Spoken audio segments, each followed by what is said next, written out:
Let's take this across to Imran. Imran, now one of the aspects that's being probed, as the Karnataka Home Minister has just highlighted, is his links to the Karavali as well as Tirthathi areas. Even, of course, the aspects of his links to the Coimbatore case is also being probed. And in this light, of course, whether he is a lone wolf who's been self-radicalized or whether he has links to a larger group, this would be very, very important from the perspective of the investigation, isn't it?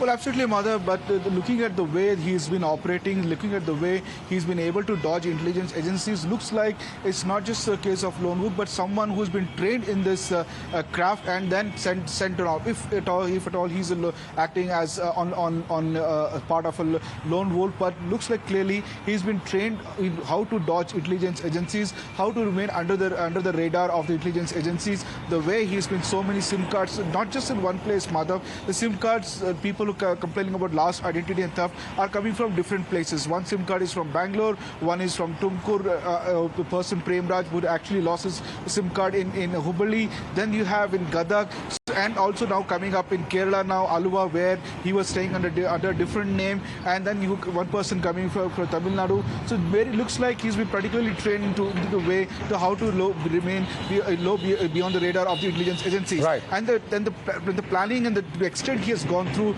to make those improvised explosive devices shows that we'll have to leave it there for the moment. Imran and Deepak, we'll come back to both of you for more updates. I'd like to quickly take this across now to our guest joining us. Colonel Dini is with us, defense expert. With us also is SS Sriram, political analyst. C. Rajshekharan, lawyer, is also joining us on the broadcast. Coming to you first, Colonel Dini. Now, this is, links of various terror groups to the southern part of the country is not something that's entirely new. However, in this particular case, the manner in which this individual has carried out all of these attacks, and also, of course, the pattern of, taking out identity cards, getting SIM cards issued, the fact that he was staying in Alwa in a different name, all of these are pointers that this perhaps could be part of a much larger nexus.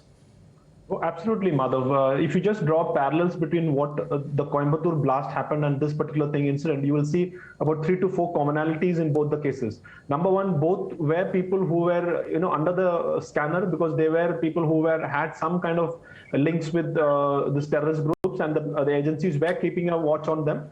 And yet they were, underground, the classical sleeper cell sort of a thing. Whenever they wanted, they could be, activated. Number two, both of these, both Coimbatore and this Mangaluru blast, where they had made IED from locally available things. These are not classical RDX type bombs. These are IEDs made off the shelf, that kind of thing. Third, you will see that invariably there is a link to Kerala. And even the Coimbatore blast had a link towards to Kerala, and even here we know that there is some connection which is coming to Kerala. So this cannot be an isolated, this cannot be a one-off case again. There is a pattern, and there's a clear pattern which is emerging. And also the most shocking thing is that he has been trying to use the Hindu names and Hindu Aadhar cards, which clearly shows an attempt to create communal, disharmony kind of a thing, which was also attempted incidentally in the Coimbatore case also. So this is not that just to hide his identity. It is also that once he, carries out an attack, it can give a communal spin to it, something like what was tried in Mumbai attack. All right, this is very, very important, Mr. C. Rajshekharan. How do you look at this? Because clearly, of course, it's not just about any one state. At the end of the day, there are individuals who are, cutting across various state jurisdictions and obviously very clearly trying to evade the law. And as, in fact, the previous speaker was saying, perhaps trying to fan communal tensions as well. Yes, Madhav, I totally agree with you. It is a serious matter. The NIA should take up the investigation. They should probe it thoroughly and arrest all the accused and ensure they are punished before law. There is no second opinion. The Coimbatore blast was seriously handled by Tamil Nadu police. Subsequently, the Tamil Nadu police gave the case to NIA. Now the matter is under investigation by the NIA. So, in a nutshell, all these incidents cannot be taken easily, or we cannot say that it is an isolated incident. It is a serious matter.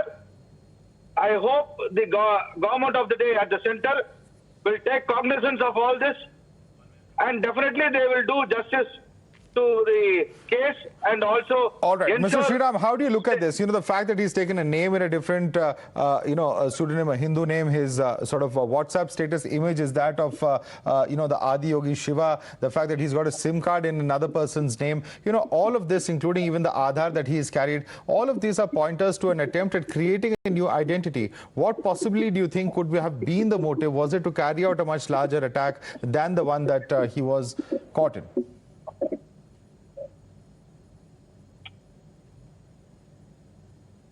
If you could just unmute yourself and continue speaking, sir. Yes, I do agree. There has been a very sinister plan, larger plan. But what is important is, thankfully, this identity has been established. Otherwise, some sections in India are waiting to reignite the Hindu terror coin, to say that it is the Hindus who are doing this terrorism. So thankfully, to that extent, it's been really established that it is not so. And it is to give that kind of a spin.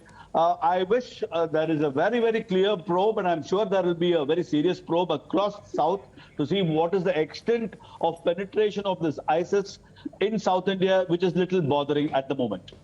Well, absolutely. And in fact, the penetration of ISIS is something that is a matter of concern. It hasn't come out for the very first time, but to this extent and the manner in which the web appears to be tangled, the locations that are now unraveling very clearly, and also the various visuals that are now emerging of this individual wearing a saffron shawl, using, in fact, a different pseudonym. All of this points to, or as in fact one of the panelists was saying, is a telltale sign of a sleeper cell, or perhaps somebody was part of a much larger organization. Colonel Dini, very quickly before we slip